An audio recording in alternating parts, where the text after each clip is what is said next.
Saudações mais uma vez a todos vocês, espero que tenham gostado da aula anterior. Continuando nosso curso, nesta aula vamos começar citando os recursos da linguagem C que fizeram com que ela sobressaísse das demais da sua época. Vale lembrar que a explicação detalhada de cada um deles se dará no decorrer das nossas aulas. São eles: a manipulação de strings, ou seja, como que a gente trabalha com conjuntos de caracteres na linguagem C, tá? A manipulação de ponteiros, tá? Esse recurso ele é muito interessante porque através dele tornou-se possível trabalhar com endereço de memória. A flexibilidade na criação de funções, tá? A linguagem C permite criar trechos de código independentes e que podem ser reutilizados no futuro. Isso é muito bom para nós programadores, tá? A manipulação de arquivos, tá? Com esse recurso também é possível controlar leitura e gravação na memória secundária do computador. A alocação dinâmica de memória, tá? A memória reservada no início do programa não é suficiente. Com a linguagem C é possível reservar mais memória para o seu programa mesmo durante a sua execução, tá? Temos também a possibilidade de ser usada como linguagem de baixo nível. C provê a possibilidade de uso da linguagem Assembly, tá? Em seus códigos. Para quem não sabe, a linguagem Assembly é uma notação legível para o código de máquina de determinada arquitetura computacional. Bom, como eu disse no começo, essa foi apenas uma apresentação dos recursos, né, que guiaram a trajetória da linguagem C. Então, foi só uma apresentação. A explicação detalhada de cada um deles vai se dar no decorrer do nosso curso, tá? Não precisa se preocupar com o não entendimento de alguma delas, que a gente vai ver isso aí mais detalhado, tudo de novo, tá? Então, dito isto, agora vamos falar sobre a estrutura de um programa em C, tá? Vamos ver como é que é a cara de um programa. Um programa em C, ele é composto de uma ou de várias funções, mas todo programa deve conter pelo menos a função principal, função chamada main, tá? A estrutura geral de um programa em C, ela pode ser ilustrada dessa maneira. Tá? Vamos começar com a função principal. Está lá a função int_main, tá? E todo o código do programa deverá estar contido dentro dessa função. Por isso que a gente usa essas chaves, tá vendo? Ela abre no começo e fecha lá no final. Então todo o código do programa tem que estar entre essas chaves, tá? A próxima linha, os comentários.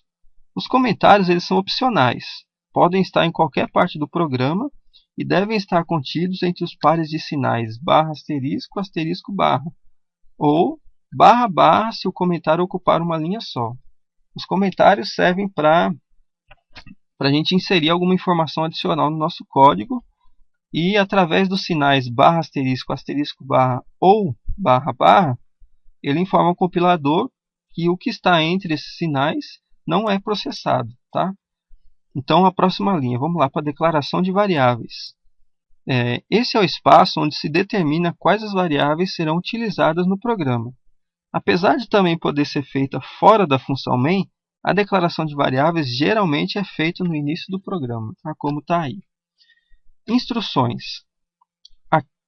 Aqui fica o programa propriamente dito, né? É o espaço onde se colocam quais os passos o computador deve seguir para que esse programa atinja o objetivo.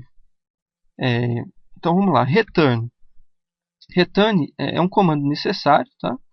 Ele serve para informar o compilador o status do programa na hora que ele finaliza. Por exemplo, o return pode retornar o valor 1, do jeito que está aí, return 1, para indicar que tudo deu certo, ou ele pode retornar um 0 para indicar que deu um erro, por exemplo, tá? Agora que a gente viu como é que é mais ou menos a estrutura, vamos ver aqui dois exemplos para poder facilitar o entendimento, tá ok? Exemplo 1. Tá vendo lá? Está lá o int_main, tá vendo? A função principal, a abertura da chave no início, o fechamento no final. Logo depois da abertura da chave, a gente tem uma linha comentada, tá vendo? Nenhuma variável a ser declarada. Foi um comentário que eu coloquei para informar que não tem nenhuma variável sendo declarada. Vale lembrar que essa linha do programa ela não vai ser processada, né?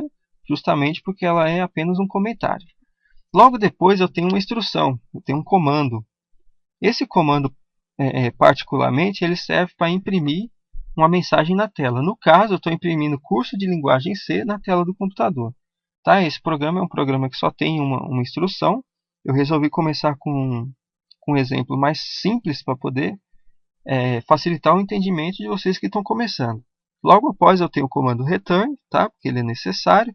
Eu estou retornando o valor 1, tá? E logo após eu fecho a minha chave. Encerrou meu programa. Esse é um programa que faz simplesmente mostrar a frase curso de linguagem C na tela e encerra. Só isso, tá? É um programa simples, pequeno, mas que funciona. Tá? Próximo exemplo. Reparem que esse é um exemplo um pouco mais elaborado. Eu quis dar a vocês um pouco mais de opções. Tá? A gente começa ali com uma coisa estranha, né? Include, tá? Mas isso é uma inclusão de biblioteca. Não precisam se preocupar, tá? Que no decorrer das próximas aulas a gente vai estar explicando o que é uma inclusão de bibliotecas. Está lá o nosso familiar main, né? Com a sua abertura da chave. No final tem o fechamento da chave também. Agora tem uma novidade aqui, ó. A gente tem a declaração de variáveis nesse programa. Eu estou criando uma variável chamada dias, do tipo inteiro, e uma variável chamada anos, do tipo float. Tá? Logo depois da declaração das variáveis, eu tenho as minhas instruções. Eu tenho uma instrução ali que mostra uma mensagem na tela. Tá? Mostra a seguinte mensagem: digite o número de dias. Depois eu tenho um outro comando que ele é responsável pela entrada de dados. Logo abaixo eu tenho um comando aí de cálculo e atribuição, né? Eu faço um cálculo, coloco na minha variável chamada anos, e logo depois que eu faço esse cálculo eu mostro para o meu usuário, né, na tela do computador, o resultado com a minha penúltima instrução, ali, meu penúltimo comando. Tá? Depois eu tenho o return, né, que como ele é necessário nesse programa, eu tenho que colocar ele aí. Então, para quem não percebeu, esse programa é um programa que mostra para o meu usuário uma mensagem, né? Digite o número de dias. Aí o usuário digita o número de dias. O que ele faz? Ele pega esse número de dias, divide por 365,25 e mostra o resultado. Ou seja, ele pega uma quantidade de dias, transforma ele em anos e mostra para o meu usuário quantos anos equivalem àquele número de dias que ele digitou. Ou seja, já deu para perceber aí que a gente já tem, né, um programa funcional, um programa útil, né, alguma coisa assim. Apesar das funções, os comandos serem novos, né, coisa printf, scanf, né, essas coisas que a gente ainda não explicou, não precisam se preocupar, porque esse programa serviu só para a gente mostrar a estrutura de um programa em C. Cada passo desse daí vai ser explicado com detalhes, tá? Então não precisam se preocupar que vocês vão aprender tudo isso daí. Então, mais uma vez, eu gostaria de agradecer a atenção de quem assistiu a primeira aula e essa segunda, tá? E eu gostaria de convidar mais uma vez vocês para assistirem a próxima aula. Na próxima aula, a gente vai falar sobre as regras, tá? E os conceitos básicos da programação e algumas regras que a gente tem que seguir para a gente começar a colocar a mão na massa mesmo e começar a programar, tá? Muito obrigado.